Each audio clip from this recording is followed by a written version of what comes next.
welcome to the Carnegie School of Sport here at Leeds Beckett University for our second long-term athletic development conference.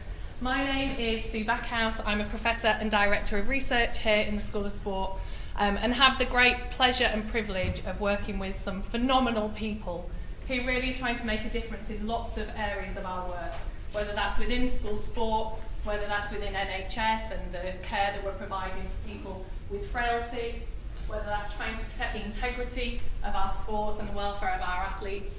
We've got over 100 staff and over 100 students in postgraduate research roles who are united in coming together and working together to make that difference.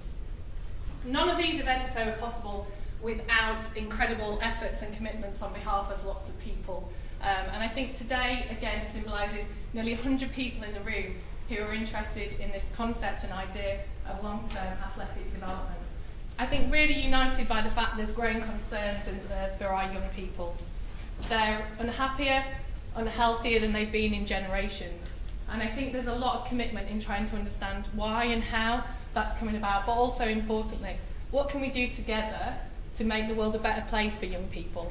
And obviously long-term athletic development is an area that you're all interested and passionate about, but how do we create systems and environments that are nurturing, that are enabling, that are supportive? Over this week here in the school we've had loads of young children out on the track. You can see some today doing their various athletic competition events, but mostly the joy of friendship, camaraderie and communication with each other has just been brilliant to see. So I think we as a school are trying to create opportunities for people to come together. But that's not possible without people like Fionn and Kev Till, who have organised the event. So Fionn Thompson, I'm going to welcome to the floor. Events like today happen because you've got energisers. You've got people who go, I want to bring people together. We did an event last year. We're not just going to stop at that first event. I want to do it again because there was so much positivity and engagement in the conversations and the collaborations that ensued. So I do want to acknowledge a big thank you to Fionn Thompson for today. She's done a lot of work behind the scenes to make this happen. And obviously to Kev, who's part of our Centre for Physical Activity, well, for Child and Adolescent Physical Literacy, but together with Dave Morley, have really started to think about how do we use this brilliant facility, but also bring together some really brilliant colleagues who you'll hear from today, to just think maybe a little bit differently about what we do, and to think about how can we amplify voices in this room so that lots of people across the UK benefit from this learning. So thank you for joining us today, and I'm going to hand over to Fionn, who will just give you a bit more of an overview of today. Thank you.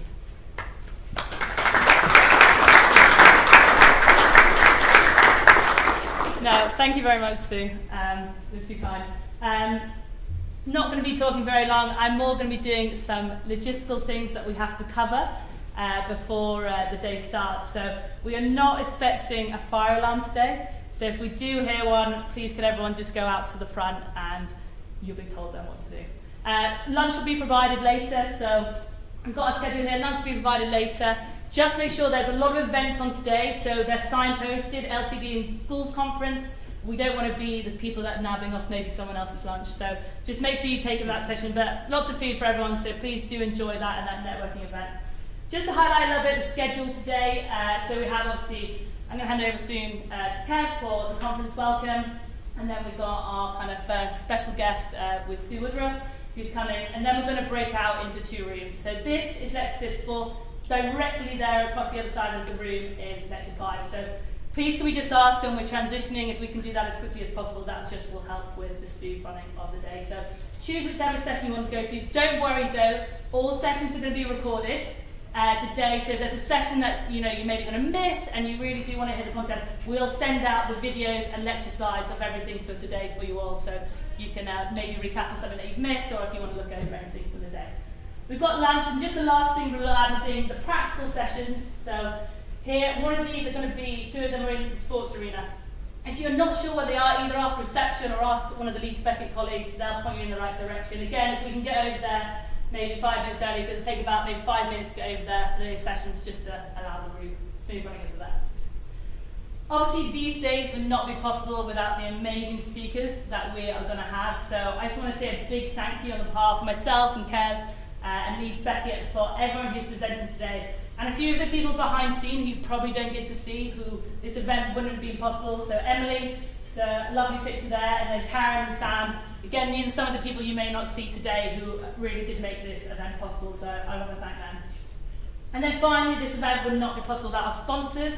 So they've set up beautiful exhibit stations across CSS today, so please do go speak to them, talk to them. They're really willing to collaborate. You know, how could it work within your school? So please go see them and talk to them, but also our school partners.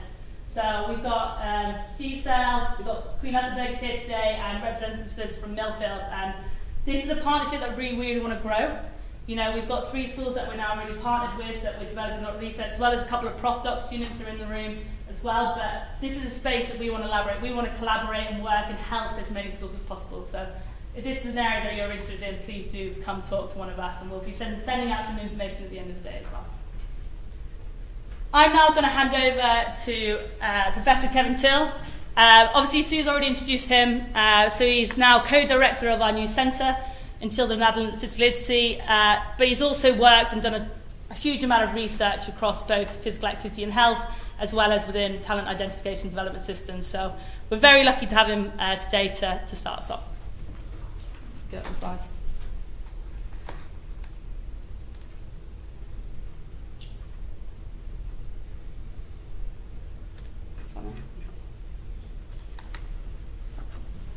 Thank you, yeah, good morning, everyone. Yeah, good morning. Great to see so many people in the room.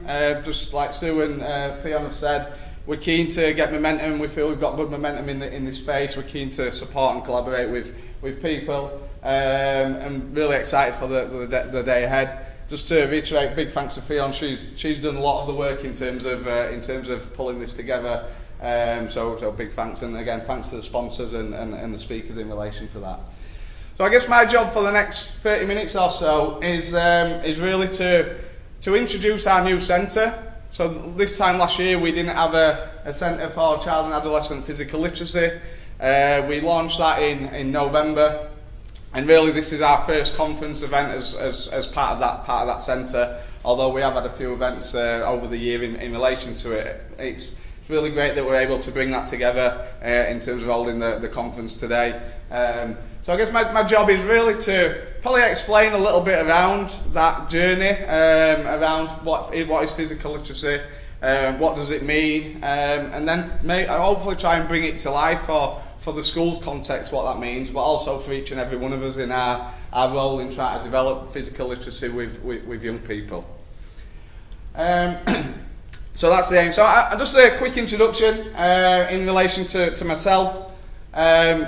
So as probably most of us in the room, sport was a big part of my life as a child, involved in lots of different sports, but rugby was my main focus. Rugby league, identified as a talented athlete, but probably again like many of us, failed career, which didn't result in much in terms of rugby. But I think you develop a lot through sport as growing up. I came to Leeds Beckett in 2002 as an undergrad student in sport and exercise science, and I've never really left the university since. Did an undergrad, masters, and my PhD at Leeds Beckett. My PhD was in talent identification and development, so probably quite removed from maybe what we think about in relation to physical literacy. I guess over the last 20 years I've worked in professional sport, mainly within rugby league, but also in other sports. And again, over the probably last 15 years, most of that has been focused around that sort of adolescent age, 15, 16 years of age, where I now, as a S&C coach, and I currently work at Leeds Rhinos with their scholarship programme, delivering S&C there. So I've been involved in those environments, and was lucky and very privileged to be, I guess, promoted to professor back in 2019 in the school in relation to, I guess, the research and knowledge exchange work that we've done, and looking to continue that forward. But I guess probably my most important role is as a parent to my 2 young children, who I'll sort of bring into the presentation a little bit later. But Charlie, who's 7, Layla, who was 11 yesterday. Actually, being a parent has probably changed my philosophies and thoughts quite a lot over the last few years.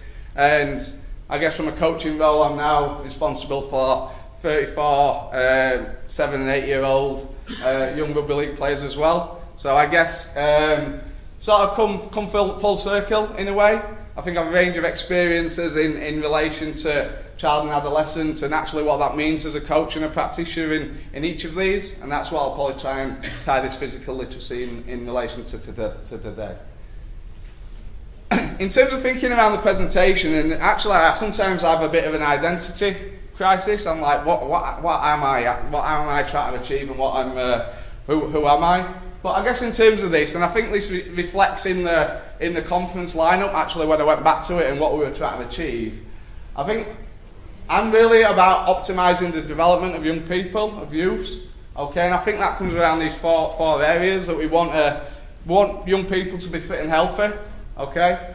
I want them to enjoy and get better at their sport and activity. I want them to achieve academically, and be able to successfully combine that sport and activity with their education. And then I think more importantly it's around developing them as young people with a range of skills. And I think actually when I look at that, that's pulling all those roles and that journey that I've just sort of described is really what I'm about, for hopefully helping people in that current moment, but also for their long-term health and success. And our sort of strategy as a school of sport here at Leeds Beckett is around how we make a difference in and through sport, and I think really that's probably is what I'm about, and the work that we do and how I try and go about my business on a daily basis is in relation to making a difference in relation to those areas. So and hopefully that reflects, and hopefully that I think that's what everyone in the room will be about, and how we do that, and hopefully we can get some thoughts on that throughout the day. In relation to that, I guess I'm a physiologist probably initially, then an S&C coach, so very much focused on those physical aspects. But I guess over time I've become more interested in psychological and social development, and this idea around biopsychosocial factors and development. I guess a range of the works and the research that we do, and our PhD students and DProfs students sort of work probably in relation to this. And as I mentioned before around this identity crisis, and it was actually nice to see this paper come out that Tom Mitchell shared with me last week, is that a jack of all trades is often better than a master of one. And I think that's definitely where I am now in relation to, when people say what I am, I struggle to give that answer, and I would say that I'm hopefully a jack of all trades, and I think that's our job as coaches, teachers, practitioners in this space, is that we need to be that jack of all trades, and understand a wide range of areas and be able to apply them. So while this paper was suggesting that biopsychosocial framework is a new concept for sports science, it's definitely not. It's been around a long time, and we've been doing this work for the last 10, 15 years with a range of it. But I think this idea around being a jack of all trades is really important, and probably something I connected with quite closely. So Sue mentioned these national concerns. Okay, there's been a range of reports, probably over the last 12 months, that highlight these concerns. So, Sport England Physical Literacy Consensus, Active Lives for Children and Young People Survey, the Child of the North report, and the Youth Sport PE and Young People's report as well. They all highlight in a range of issues. Okay, and these issues are not just national, they're global, and there's a range of research to support that. And currently, I guess our young people there's this idea around there's an increase in weight status, potential obesity pandemic. Okay, we've got reducing levels of physical activity, we've got reducing levels of fitness, reductions in motor skill and motor competence, increase in injury incidence and prevalence in young people, and then this idea around mental health. So I guess this is the current national and global concerns. And there's a number of reports that are out there that are stating the problem and providing some solution. It's important that we need to think around this, how we do this collectively. And I guess one concept that is, has been around for a long time and has come to the fore recently to try and overcome this is this idea around physical literacy. Okay, we'll all be familiar with the term. But actually, in terms of what it means, I think there's a bit of misunderstanding at times. And that's why I guess a range of national organisations across the world have tried to be a bit more clear in terms of what physical literacy means. So these are just some examples from other countries. So there's Public Health of Canada on the left, Sport Northern Ireland statement, Australian Sports Commission, that have all sort of defined physical literacy in slightly different ways. And I guess based on back of this work, Sport England actually developed a group at Liverpool John Moores University to lead this consensus statement on defining physical literacy for us in England. Myself and Dave Morley, who was the other co-director of the centre, were part of the panel in relation to developing that consensus statement. And I guess at the time I probably wondered why I'd been invited onto that panel as an S&C coach, athletic development coach. But I think it's really useful to be part of that process. So I'm not sure. I'm sure. I know some people in the room will be familiar with this statement, but I think it's important that we define it here today. So through this process, the consensus statement really defined physical literacy is our relationship with movement, physical activity throughout life. For me, it's a quite simple statement in relation to that. It's what is each and everyone's relationship with the activities that they do, and how do we maintain that through life? Okay. Within that, they define movement and physical activity as this umbrella term that encompasses a wide range of activities that involve movement.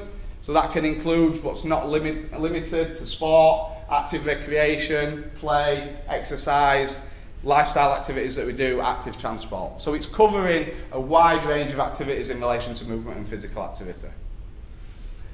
They then brought those things, I guess, those areas down in relation to the colours. So in relation to this idea around a relationship, it's around a personal relationship in relation to that movement and physical activity. What is the meaning that somebody has with that activity? What is their enjoyment? What is their value? Those are the things that create this hopefully positive relationship. From a movement and physical activity perspective, in relation to those activities there, they considered how we move, the physical aspect, how people connect, the social, how people think, the cognitive, and how they feel, the affective. During those activities plays a crucial role in developing that relationship. So again, back to this idea around biopsychosocial. Okay, we're seeing that in these things from that physical, social, cognitive, and affective. And I think that's, again, it's things that we do, but maybe don't always plan and prepare as purposeful in the activities that we do. And then lastly, this idea around throughout life. This is influenced by a range of factors across the life course that individuals experience in individual, social, and environmental factors. So what are the people that we come across? What are the communities that we're involved in? What are the places and spaces that are available to undertake this activity? And what are the circumstances that they're in? Okay, so this is how Sport England, I guess, they've defined that and tried to communicate it. And while since the launch of this, there probably hasn't been as much movement as what we'd like. I think it's again important to reiterate that. So I guess as part of the centre, we've probably been just a bit of a project that we've been doing as part of the centre, myself and Dave, with Professor Fraser Mugovich, who's a professor in design, and Professor Christian Bock, who is a professor in poetry. So we're actually getting us creative juices going a little bit here in relation to this, to try and, I guess, pass on the message. And one of the things that we've been working with these guys is how do we promote this to children and young people?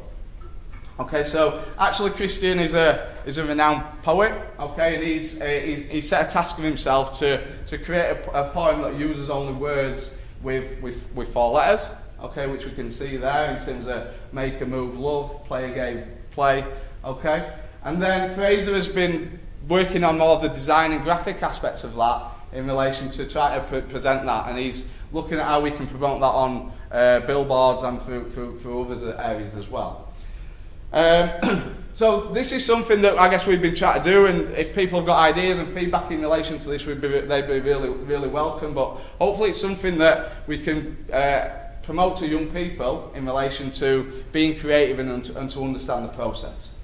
So, as part of that, this is my dodgy creative skills in terms of pulling a video together, because the work is still in progress, but I got my two children to read the poem, which I'm going to play to you now. Make a move, love it. Play a game, play it. Jump a rope, jump it. Pass the ball, pass it. Join a team, join it. Walk a mile, walk it. Hike a hill, hike it. Ride a bike, ride it.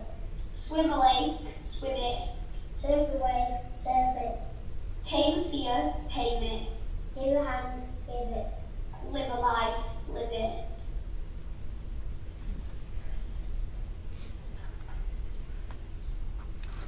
And then this is just an example of the short version of that. Make a move, love it.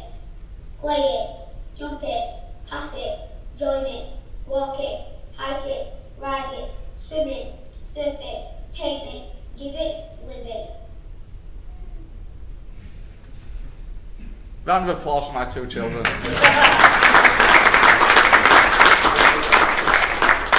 Make a move, love So I guess that's just an example of some of the work that the centre's doing to try and promote it and to be a bit creative, and hopefully, linking that into some of the other aspects of literacy in terms of poetry and writing and design. Hopefully we can create that. So if any schools want to reach out and discuss that, or like I said, feedback, then we're very welcome to hear that. The work is in progress. We understand there's going to be some changes to some of the terminology to try and be more inclusive, especially from a disability perspective. But that's where we're at the minute, and we're quite excited by that type of project. So I guess to summarise in relation to the centre, we've tried to, I guess, two aspects of that around what the centre is. So we've really tried to identify the problem. This problem we've said there, children unhappier and healthier, influenced by low decreasing levels of physical activity, motor competence, fitness, sports participation, alongside increasing obesity and some ethical concerns for young athletes as well. And we really feel there's a need to change this on that, like as Sue mentioned, that system type level, those big things, because we know good practices going on a day-to-day basis. But really what we're here to do, I guess, is our aim is to improve children and adolescents' physical literacy, that relationship to promote their happiness and health. We do that through the ways that we work here at Leeds Beckett, through a transdisciplinary approach, working with key stakeholders like yourselves across those multiple contexts in sport, physical education, physical activity, where we try and use our research and practitioner expertise, and now we can co-create better experiences and opportunities for children who support them. So really this sort of summary is what the centre is about and what we're hoping to achieve, and how we want to go about the ways that we work. So within that, I guess we can identify that there's lots of contexts where physical literacy is really important, from schools, sports governing bodies, industry, clubs, recreational clubs, even international organisations. But I guess for us, the school is probably the key one, and we actually, myself and Andy and a few members of the UKSCA School Special Interest Group a few years ago wrote a statement on strength and conditioning in schools and the strategy for promoting that. And actually, when I went back to that, really it's the same thing. We had this statement in there around schools provide the most suitable context to support physical literacy for everyone, through consistent education and exposure to appropriate types and levels of activity. Because the school is the place where we can hit every child and adolescent, and hopefully this will help them, develop a healthy mind and a healthy body. I'm not going to say the Greek statement there, but we feel that the schools, and I hope you agree, is one of the key environments to develop that physical literacy for everyone, for every child and young person. But how do we do that, and what are the challenges? And there's a however in this, and I'm very aware of this however, because we know that in these environments in schools, every child and adolescent is different, so that makes this a big task. in terms of how do we create that relationship for everyone, okay? And I think we know that there's large individual variability in relation to that, and this has been shown with some data that we've collected. So this is some data that Alan Burton collected at a state school and at Queen Ethelburgers as part of his PhD, is that when we look at this, so this is assessment of motor competence, and the individual variability of people there from scores of 10 to 45 in a Dragon's Challenge for movement competence. Okay, in fitness, in the multi-stage fitness test that he did. In then psychosocial attributes around perceived confidence. Okay, we know there's large individual variability in some of these outcomes, and that's probably down to the relationship that each and every child has with the movement and physical activity that we do. So this is a big challenge, and this is a big challenge for all of us in relation to that. Okay. So what I tried to do was, I guess, map out what I see as some of the considerations on a school system level to think around, to go away and start maybe having conversations with others at the school around how you can maybe influence this in different different areas within the school. So we know physical literacy is around some of these outcomes: health, movement, fitness, well-being, the enjoyment, the experiences that they have, physical activity levels, and also probably from an academic perspective as well. Okay, where can we make differences in the provision? Where can that be done? And when we think around that, there's lots of different environments, lots of different areas that we can do this on a school-wide perspective. Okay, that can be through in education, through physical education, and the health-related fitness lessons that they will do. It can be physically active learning in other lessons. Okay, how does that incorporate more within that? How are play environments set up to facilitate that? Is there an active transfer policy in place to allow young people to be encouraged to do that? And then also some of the more sports related things around after school clubs, sport in a performance perspective, sport in a participation perspective, camps, school holidays, performing arts, etc. So actually when we consider the wide range of provision, policy and provision that schools potentially can influence, okay, there's quite a lot, and I think that again hopefully helps think around the differences in each and every child to doing this in a school-wide perspective.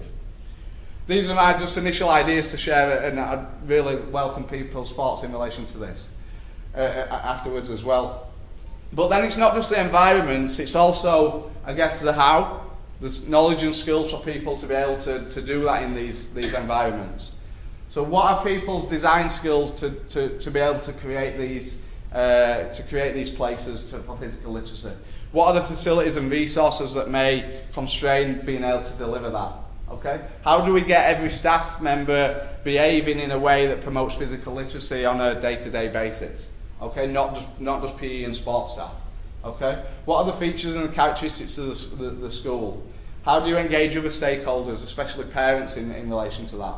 How do you assess and monitor people's relationships or some of these other things in there? And then how do you, I guess, educate, probably again, stakeholder engagement, how do you educate others and the children in relation to that? And how do we evaluate and reflect on our practice? So this was me just trying to bring mind map with my blockbuster style slide in relation to this, and it's definitely a work in progress, but hopefully gives people sort of something to think around in relation to that. And then really we should be starting to consider, do our students meet the physical activity, National World Health Organization physical activity guidelines, then vigorous activity guidelines? Are they including muscle and bone strengthening activity in their work? How are we ensuring a varied movement and development curriculum? And then maybe how do we balance that load and activities across time as well? So I guess these are some of the things from a S&C athletic development perspective that we probably can be encouraging and supporting within our schools as well, and promoting that work.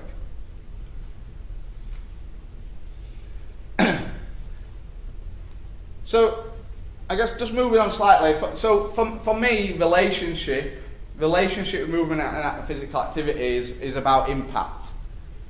What is the impact that we do? And I guess over the last 5-6 years, we've done a range of work in relation to impact.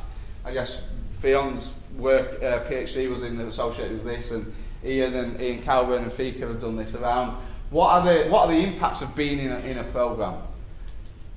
And if we think around the definition of impact, it's around the outcomes, results and effects of programme involvement that can result in positive or negative, intended or unintended, and short, medium and long-term impacts. Okay? And I think that's really important to think around, is around what is the programme, that blockbuster slide that I've had on there, what are the impacts that result in that? And does our programme currently result in positive impacts for our students, negative impacts for our students, or in between? And again, how does that differ for every individual that we work with?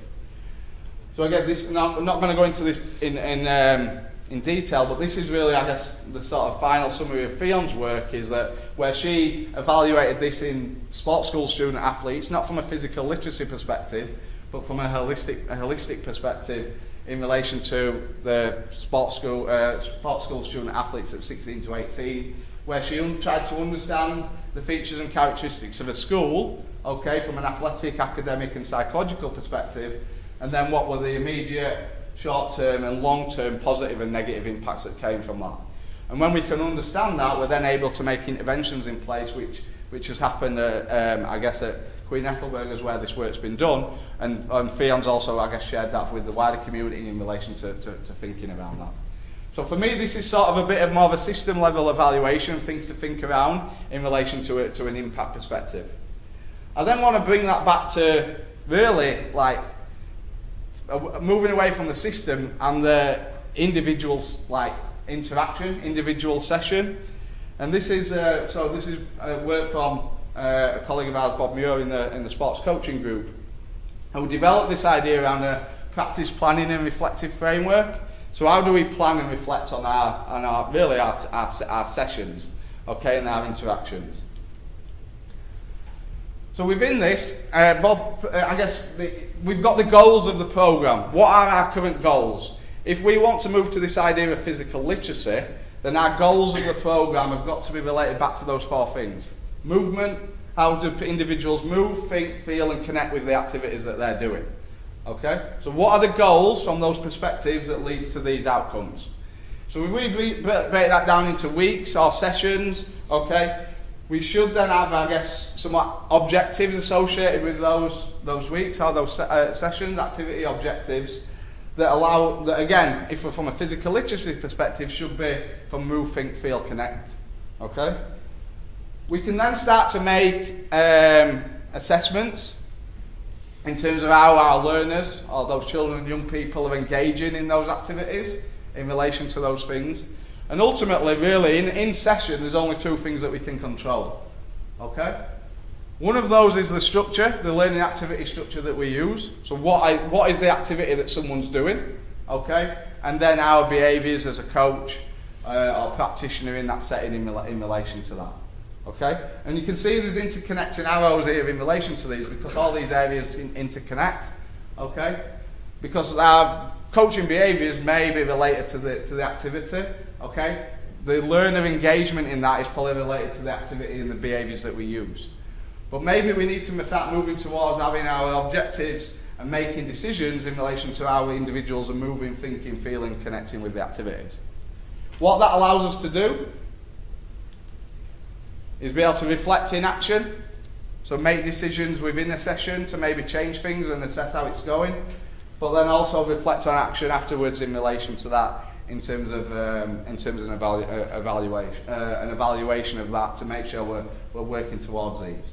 So for me, this is a useful tool from coaching that can be applied in relation to thinking how that, and maybe moving towards that idea and implementing physical literacy on a session by session basis. Again, I just want to highlight, so I'm not sure how many other schools or practitioners are doing this, but I know GSAL have really taken this on board through Lorcan and Kev Shattuck and Sam Gregory, and actually a lot of their curriculum and their sessions in PE and games are moving towards this. Okay, so this is an example Lorcan shared with me in terms of the work they're doing, of how they're planning sessions from that move, think, feel, connect aspect, with some clear objectives. So this session being around, I guess, developing running technique, and then getting students to think around that. How do they connect with others, and asking questions in relation for getting the students to reflect on their own development within practice as well. So I think this for me is just really is really forward thinking. It's using the physical literacy statement. It's using those biopsychosocial principles and bringing those together within practice. And again, I know Lorcan's very willing to share, and I'm sure those guys would be willing to discuss that a little bit further as well. When I was pulling this together, I'm an S&C coach, so I'm all about the movement. But I've definitely, over time, I guess my thoughts in relation to thinking, connecting, feeling, and it linked back to this paper that we did a few years ago. And I remember the quote within the paper that we used that an actual S&C coach stated in the interviews that we did. When players get older, they won't remember what sets and reps you did with them, but they will remember how you made them feel. Were you motivating? Were you encouraging? Did you care? And I think at times, from my experience, is that back to that diamond diagram, that we focus on the activity, we plan the activity, we deliver it, we reflect on that, but we don't necessarily reflect on our behaviours as coach or plan them as effectively. And maybe we need to spend more time doing that, because actually there may be the things that are more important in relation to how young people think, connect and feel with the work that we do. So I think, again, for me, just how emphasising those elements, and again, it may be my bias that I don't do that enough, but that's something that I'm definitely doing as I move forward. Just to finish, so again, I said I'd bring this back to my two young children. So Layla, who's 11, she's a dancer. Charlie is 7, he plays multiple sports. And again, I got a little bit creative because I think it's become apparent to me the power of sort of sharing stories through other staff and other students that I've worked with. And I just wanted to share a bit of a story of a recent incident in relation to this. So I've never done this before, so I hope it goes all right. So that's what I'm going to do now for the next couple of minutes. I'll just have a quick drink.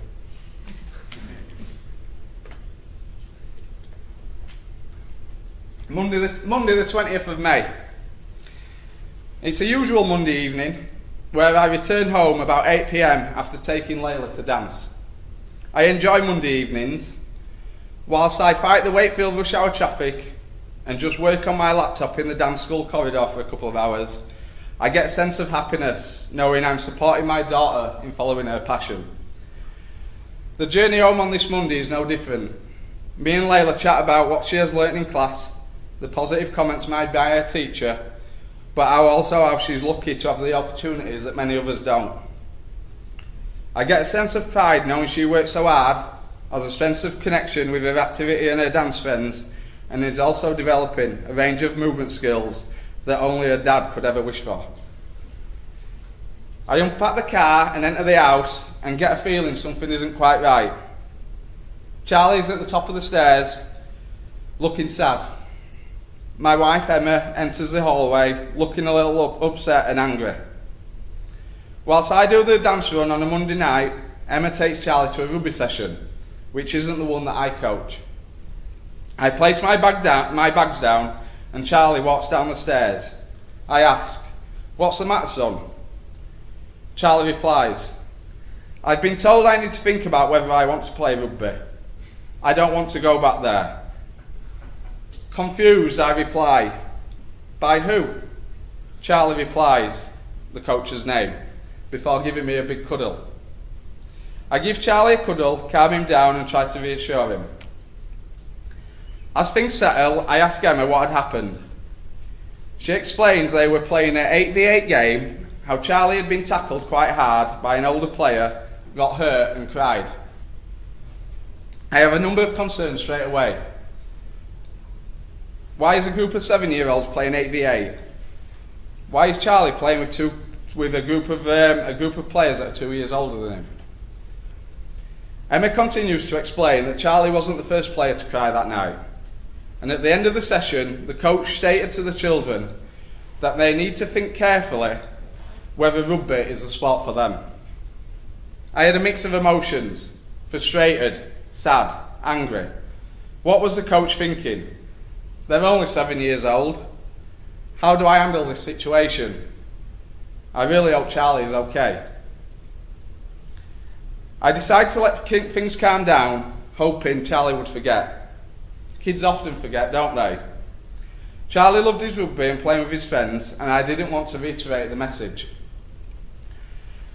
2 weeks later, with it being the half term, there'd been no session. It is his next session back. I asked Charlie if he wants to go to training that night. He quickly answered, "No, Dad, I don't." A potential relationship ruined in a matter of seconds by inappropriate activities, by a few words by one coach. Whilst I have dealt with the situation with the coach, who I do respect and believe he is a good children's coach, and I've seen what he does, it illustrates the impact our actions can have with a child's relationship with sport. Each and every action matters. Whilst Charlie has not returned to this training session, his love for sport continues. And he did me proud that weekend by overcoming those negatives.